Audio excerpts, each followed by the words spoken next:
주세요.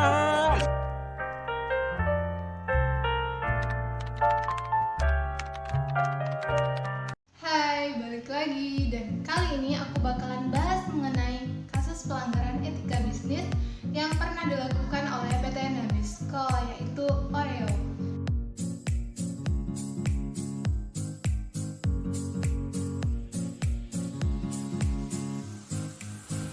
Dan kasus ini pernah heboh di masanya, termasuk di Indonesia.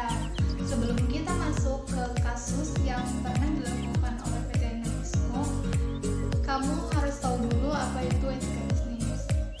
Etika bisnis merupakan cara untuk melakukan kegiatan bisnis yang mencakup seluruh aspek yang berkaitan dengan individu, perusahaan, dan juga masyarakat. Etika bisnis dalam sebuah perusahaan terdapat nilai, norma, dan perilaku karyawan serta pimpinan dalam melakukan hubungan dengan mitra kerja, pemegang saham, dan juga masyarakat. Perusahaan meyakini prinsip bisnis yang baik adalah bisnis yang beretika, yakni bisnis dengan kinerja unggul dan berkesinambungan yang dijalankan dengan mentaati kaidah-kaidah etika sejalan dengan hukum dan peraturan yang berlaku. Etika bisnis dapat menjadi standar dan pedoman bagi seluruh karyawan termasuk manajemen dan menjadikannya sebagai pedoman untuk melaksanakan pekerjaan sehari-hari dengan dilandasi moral yang luhur, jujur, transparan, dan sikap yang profesional. Ada 3 pendekatan dasar dalam merumuskan tingkah laku etika bisnis. Yang pertama, utilitarian approach, yaitu setiap tindakan harus didasarkan pada konsekuensinya. Oleh karena itu, dalam bertindak, seseorang seharusnya mengikuti cara-cara yang dapat memberi manfaat sebesar-besarnya kepada masyarakat dengan cara yang tidak membahayakan dan dengan biaya serendah-rendahnya. Yang kedua, ada individual right approach, yaitu setiap orang dalam tindakan dan kelakuannya memiliki hak dasar yang harus dihormati.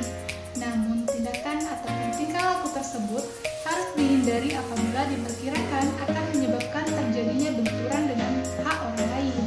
Yang ketiga, ada justice approach, yaitu para pembuat keputusan mempunyai kedudukan yang sama dan bertindak adil dalam memberikan pelayanan kepada pelanggan baik secara perorangan atau secara kelompok. Kasus pelanggaran yang pernah dilakukan oleh PT Nabisco ini dalam etika bisnis yaitu produknya Oreo yang dikenal dengan slogannya dijilat, diputar, lalu dicelupin. Afikat, iya. Yang baru nih. Apa? Pakai ini dulu ya. Udah siap? Udah. Nanti dingin loh. Ini dia Oreo es krim rasa orang. Jarum. Ini Oreo ice cream flavor rasa orange. Rasakan dinginnya. Diputar, dijilat, dicelupin. Hanya Oreo. Itulah sepenggalan kata yang selalu masyarakat dengar dari salah satu perusahaan biskuit ternama, Kraft Indonesia. Brand image dengan yel-yel yang mudah dicerna seperti kasus di atas sangat melekat kepada anak-anak. Segmentasi PT Nabisco pun tepat dalam mengeluarkan produk biskuit coklat berlapiskan susu ini, yaitu anak-anak. Ada pepatah mengatakan, tak ada satupun orang tua yang tidak menyayangi anaknya. Ini merupakan ungkapan yang tepat bagi orang tua yang mempunyai anak-anak, terlebih anak yang masih berusia kecil. Kekhawatiran orang tua ini menjadi membludak sebab diisukannya biskuit Oreo yang merupakan biskuit favorit anak-anak mengandung bahan melamin. Hal ini cukup berlangsung lama di dunia perbisnisan sehingga tingkat penjualan menurun drastis. BPOM dan Dinas Kesehatan mengatakan bahwa Oreo produksi luar negeri mengandung melamin dan tidak layak untuk dikonsumsi karena berbahaya bagi kesehatan, maka harus ditarik dari peredarannya. Pembersihan nama Oreo pun sebagai biskuit berbahaya cukup menguras tenaga bagi public relation PT Nabisco. Kutipan BPOM, yang ditarik BPOM hanya produk yang berasal dari luar negeri dan bukan produksi dalam negeri. Untuk membedakannya, kita dapat melihat kode pada kemasan produk tersebut. Kode dengan MD merupakan produksi dalam negeri dan aman untuk dikonsumsi, sedangkan kode ML merupakan produk luar negeri. Gonjang-ganjing susu yang mengandung melamin akhirnya merebak juga ke Indonesia. BPOM telah mengeluarkan pelarangan terhadap peredaran 28 produk yang dicurigai menggunakan bahan baku susu bermelamin dari Cina. Di antaranya yang akrab di telinga kita antara lain Oreo sandwich coklat atau wafer stick. Ini cukup mengecewakan bagi para penggemar Oreo. Selain Oreo, ada beberapa produk yang diduga mengandung bahan susu dari Cina ini seperti es krim Indomeji, susu Dutch Lady, dan lain-lain. Seperti diketahui, heboh susu dan produk turunannya yang mengandung formalin telah mengguncang Cina karena telah merenggut nyawa 4 bayi dan menyebabkan sekitar 6.244 bayi terkena penyakit ginjal akut. Berita tersebut dikutip dari Kompas pada tanggal 20 September 2008. Dilihat menurut Undang-Undang Dasar, PT Nabisco sudah melanggar beberapa pasal. Yang pertama ada pasal 4 hak konsumen yang terdiri dari ayat 1 dan ayat 3. Ayat 1 berisi hak atas kenyamanan, keamanan, dan keselamatan dalam mengkonsumsi barang atau jasa.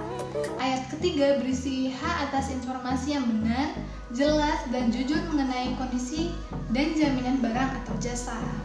Pasal 7, kewajiban pelaku usaha terdiri dari ayat 2 yang berisi memberikan informasi yang benar, jelas, dan jujur mengenai kondisi dan jaminan barang atau jasa, serta memberi penjelasan penggunaan, perbaikan, dan pemeliharaan.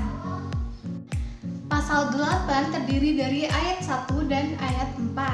Ayat 1 berisi pelaku usaha dilarang memproduksi atau memperdagangkan barang atau jasa yang tidak memenuhi atau tidak sesuai dengan standar yang dipersyaratkan dan ketentuan perundang-undangan.